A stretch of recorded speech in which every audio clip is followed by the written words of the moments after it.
لا حول ولا قوت الا باللہ، یہ فریز قرآن میں استعمال ہوا ہے، اور آپ میں سے تقریباً ہر کسی نے یہ سنا ہے۔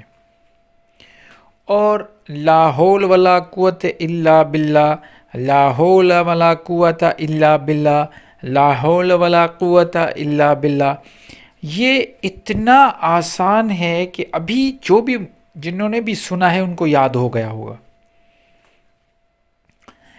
اس کی بہت بڑی فضیلت ہے، یہ ایک ایسا ذکر ہے جس کی بہت بڑی فضیلت بتائی گئی ہے۔ اگر ہم اس فریز کی میننگ دیکھیں گے تو اس میننگ میں بھی بہت بڑی فلسفی ہے۔ صحیح بخاری میں، صحیح مسلم میں بہت ساری احادیث موجود ہے۔ آپ صلی اللہ علیہ وآلہ وسلم نے فرمایا کہ 99 بیماریاں جو ہیں ان کا علاج لا حول ولا قوت الا باللہ میں ہے، اور سب سے جو ہلکی بیماری ہے وہ غم اور فکر ہے۔ سبحان اللہ، آپ سوچیں کہ سب سے ہلکی بیماری غم اور فکر، اور ہم غم اور فکر کو سب سے بڑی چیز سمجھتے ہیں۔ تو اس کے پڑھنے سے غم دور ہوتا ہے، اس کے پڑھنے سے فکر دور ہوتی ہے۔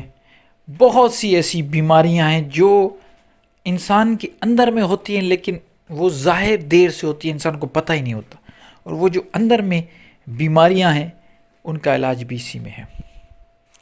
ذرا ہم پہلے اس کی میننگ کو دیکھتے ہیں۔ لا حول ولا قوت الا باللہ کا مطلب ہے کوئی طاقت، کوئی قوت نہیں سوائے اللہ کے۔ اب یہ اس کی میننگ جب آپ دیکھیں گے تو اس میں ایک سبمیشن ہے۔ انسان خاک ہے، لیکن یہ جو خود کو بہت بڑی چیز سمجھتا ہے، اس کی سبمیشن ہے۔ یہ کلیئرلی اس سے یہ میسج آتا ہے کہ انسان کچھ بھی نہیں ہے، ہم جو کچھ کرتے ہیں ہمیں کوئی پاور نہیں، ہمارے کوئی طاقت نہیں سوائے اللہ چاہے، اللہ کی طاقت کی۔ اور یہ جب فریز ہم کہتے ہیں تو اس پوری کائنات میں جب یہ فریز گھومتا ہے، آپ جب یہ پڑھتے ہو، جب یہ ذکر پڑھتے ہو، اور جب یہ آپ کے منہ سے نکلتا ہے، گھومتا ہے، تو یہ پوری کائنات میں شاہدی یہ دیتا ہے کہ انسان میں کوئی طاقت نہیں، مجھ میں کوئی طاقت نہیں، مجھ میں کوئی قوت نہیں سوائے اللہ کی۔ اللہ کی طاقت ہے جو کچھ ہو رہا ہے، کیونکہ انسان کہتا ہے کہ یہ بھی میں نے کیا، میں نے اتنی ساری محنت کی، آج اس مقام پہ پہنچا ہوں، آج میں ایک بڑا کامیاب انسان ہوں۔ یہ ساری چیزیں کون کہتا ہے؟ یہ انسان کہتا ہے۔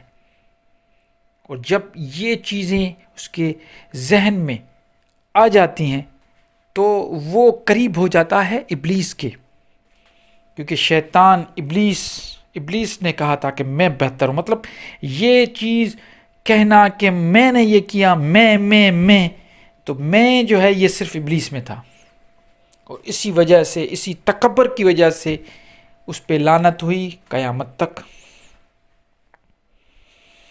تو یہ جو انسان میں ایک